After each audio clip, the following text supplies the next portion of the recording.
Hello friends, आज हम पढ़ेंगे चैप्टर 5 सिविक्स का the parliamentary government the judiciary. इसका मतलब क्या है? पार्लियामेंट्री गवर्नमेंट का मतलब संसदीय सरकार और जुडिशरी मतलब न्याय देने वाली।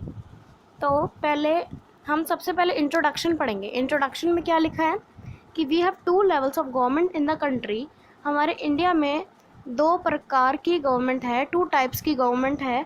वो है सेंटर और स्टेट। सेंट्रल गवर्नमेंट को हिंदी में क्या कहते हैं? केंद्रीय सरकार। और स्टेट गवर्नमेंट को राज्य सरकार। तो इन दोनों की जो पावर्स हैं वो अच्छे से हमें पता है, वेल डिफाइंड हैं, और इन दोनों की पावर अच्छी तरह डिस्ट्रीब्यूटेड भी हैं।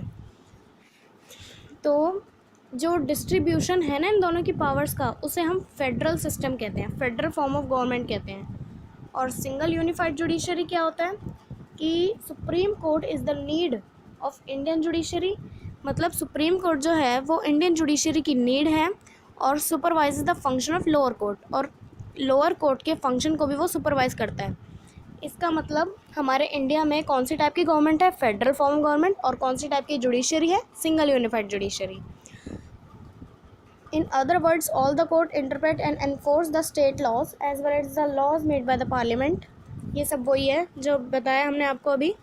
नेक्स्ट लाइन में दिया है कि the subordinate court, district court, high court are all subjected to the control of supreme court which is the highest judicial body in India. इसका मतलब जो सबॉर्डिनेट कोर्ट है, डिस्ट्रिक्ट कोर्ट है, हाई कोर्ट है, ये सारे सुप्रीम कोर्ट पे ही subjected हैं, डिपेंड है। जो हमारी इंडिया में हाईएस्ट जुडिशियल बॉडी है, सुप्रीम कोर्ट हमारी हाईएस्ट जुडिशियल बॉडी है। तो अब हम यहाँ पे सुप्रीम कोर्ट के बारे में अपॉइंटमेंट पढ़ेंगे, रिमूवल पढ़ेंगे, क्वालिफिकेशंस पढ़ेंगे। तो सबसे पहले हम क्या पढ़ेंगे? अपॉइंटमेंट। अपॉइंटमेंट ऑफ द जजेस, मतलब जजेस का अपॉइंटमेंट कैसे होता है।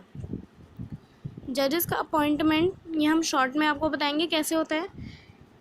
जो 2008 का एक्ट था, उस एक्ट के अकॉर्डिंग जो चीफ जस्टिस होता है वो प्रेसिडेंट के द्वारा चुना जाता है, और बाकी अदर जजेस होते हैं वो 30 ही होते हैं, 30 से ज़्यादा नहीं हो सकते।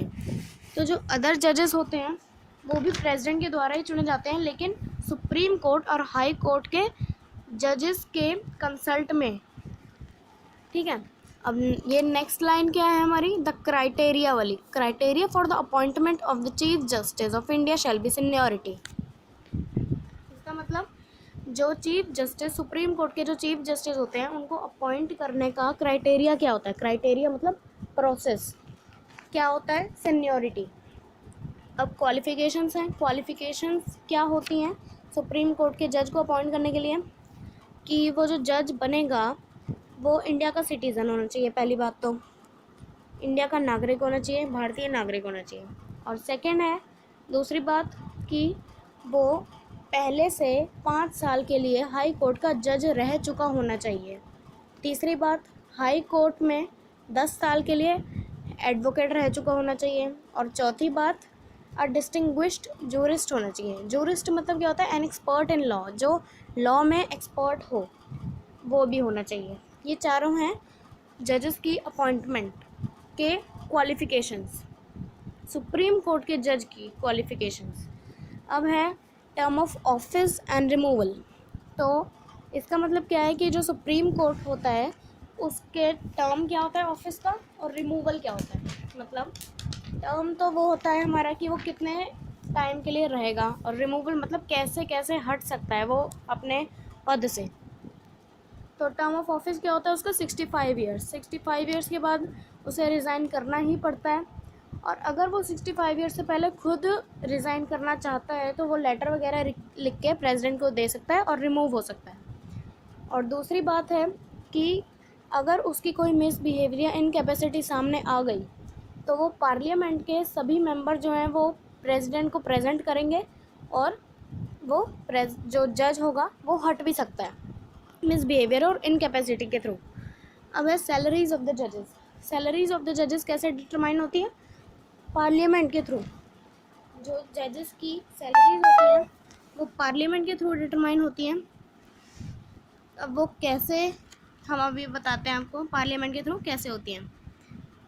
कि जो कंसोलिडेटेड फंड होते हैं उस पर चार्ज होती है इंडिया के। कंसोलिडेटेड फंड क्या होता है? अब इकट्ठा फंड, इंडिया में जो इकट्ठा हुआ फंड है वो हमारा कंसोलिडेटेड फंड है और उनकी सैलरीज उस फंड पे चार्ज होती हैं। ठीक है। अब है जूरिसडिक्शन and powers of the supreme court. जूरिसडिक्शन and powers क्या होता है? पहले तो जूरिसडिक्शन का मतलब समझते हैं। जूरिसडिक्शन मतलब वो पावर कोर्ट की जो इंटरप्रेट करने में उसे हेल्प करती है। मतलब वो किसी भी कोर्ट में जो जज होता है वो किसी भी मैटर में इंटरप्रिटेशन कर सकता है। इंटरप्रिटेशन मतलब व्याख्या कर सकता है उसकी, उसको डिटेल में ले सकता है। और सेटल डिस्प्यूट्स मतलब डिस्प्यूट को भी सेटल कर सकता है। डिस्प्यूट मतलब जो वायलेशन हो जाती है बीच में दो स्टेट के या दो सेंटर्स के या एक सेंटर एक स्टेट के, उनको भी, उन डिस्प्यूट्स को भी सेटल कर सकता है। अब हमें और 2 टाइप्स के जूरिसडिक्शन दिए हैं यहाँ, ओरिजिनल जूरिसडिक्शन और एपेलेट जूरिसडिक्शन। ओरिजिनल जूरिसडिक्शन में क्या होता है, शॉर्ट में है यहाँ पे हमारा कि ओरिजिनल जूरिसडिक्शन में जो कोर्ट होता है वो डिस्प्यूट सेटल करता है। और कौन से टाइप के डिस्प्यूट सेटल करता है?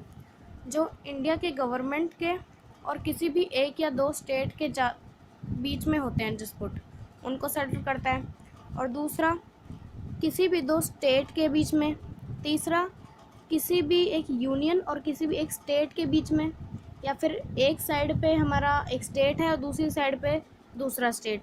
तो ऐसे डिस्प्यूट को सेटल करने में भी ओरिजिनल जूरिसडिक्शन अपनी वो दिखाता है, काम करता है। नेक्स्ट है एपेलेट जूरिसडिक्शन। एपेलेट जूरिसडिक्शन में क्या होता है, जो सुप्रीम कोर्ट है वो अपील का फाइनल कोर्ट है। अपील मतलब कोई भी चीज़ को अपील करने में, अपील कैसे होती है वहाँ पे, किस टाइप की अपील्स होती हैं?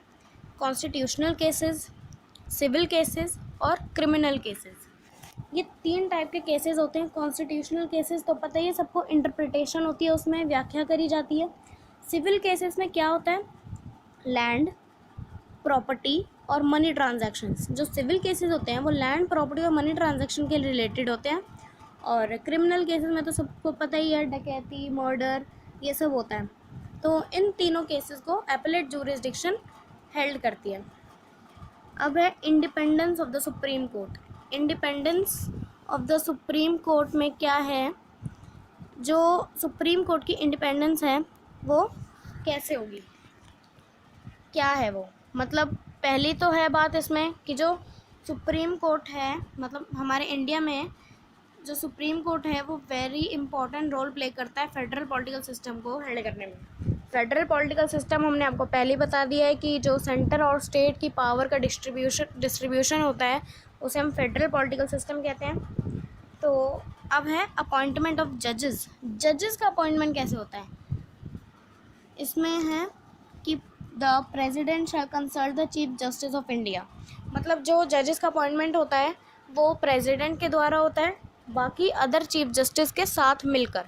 ठीक है, यही है इसमें बस। अब है सिक्योरिटी ऑफ टेन्योर। टेन्योर मतलब वही टाइम पीरियड, ड्यूरेशन। ये पहले हम डिस्कस कर चुके हैं ये सारे टॉपिक कि ये जो है consolidated fund, no punishment, no discussion with respect to conduct of any जज, यहाँ से पढ़ेंगे हम। सैलरीज तक तो हम पढ़ चुके हैं पहले। No discussion with respect to conduct of any जज, यहाँ से पढ़ेंगे। इसमें क्या है कि नो डिस्कशन मतलब जो कोर्ट सुप्रीम कोर्ट का जज है उसके कंडक्ट के लिए कोई डिस्कशन नहीं होगा पार्लियामेंट में। वो डिस्कशन तभी हो सकता है जब उस जज के बारे में कोई ऐसी बात चल रही हो पहले से ही, तब डिस्कशन हो सकता है, अदरवाइज नहीं। नेक्स्ट है punishment for the contempt of court. Contempt of court क्या होता है? डिसबिहेवियर टुवर्ड्स कोर्ट, मतलब कोर्ट के जजेस के साथ अच्छा बर्ताव ना करना। तो ऐसे केसेस में भी पनिशमेंट दी जाती है, punishment to the contempt of court. सिर्फ इतना ही है यहाँ पे। अब है prohibition of practice after retirement. इसमें क्या है कि जो सुप्रीम कोर्ट का जज है अगर वो रिटायर हो चुका है एक बार, तो वो दोबारा अपने कोई भी सलाह मशवरा नहीं दे सकता किसी को भी। एक बार रिटायर हो गया तो हो गया, अब दोबारा कुछ नहीं अपने केस हेल्ड कर सकता। अब है necessity and importance of the supreme court. Supreme court की ज़रूरत क्या है और इम्पोर्टेंस क्या है। पहला पॉइंट है India has a federal political system. ये हमने आपको बता दिया, पहले डिस्कस हो चुका है टॉपिक फेडरल वाला। Supreme court has to interpret the constitution. Interpret मतलब व्याख्या करना। सुप्रीम कोर्ट कॉन्स्टिट्यूशन में व्याख्या कर सकती है। और federation involve the distribution of power between central and state government. ये वही फेडरेशन की डिफाइन दे दी है यहाँ पे। इसमें बस यही निष्कर्ष निकल के आता है, कंक्लूजन निकल के आता है, जो सुप्रीम कोर्ट है वो हमारा फाइनल इंटरप्रेटर है और गार्जियन भी है, हमारी कॉन्स्टिट्यूशन का गार्जियन भी है, रखवाला भी है। तो अब supreme court and high court, second point में लिखा है supreme court and high court protect the fundamental rights. Fundamental rights को भी प्रोटेक्ट करते हैं ये दोनों कोर्ट, सुप्रीम कोर्ट भी और हाई कोर्ट भी। अभी तक हमने सुप्रीम कोर्ट के बारे में पढ़ा, अब नेक्स्ट वीडियो में नेक्स्ट पार्ट में हम हाई कोर्ट के बारे में पढ़ेंगे। तो थैंक यू।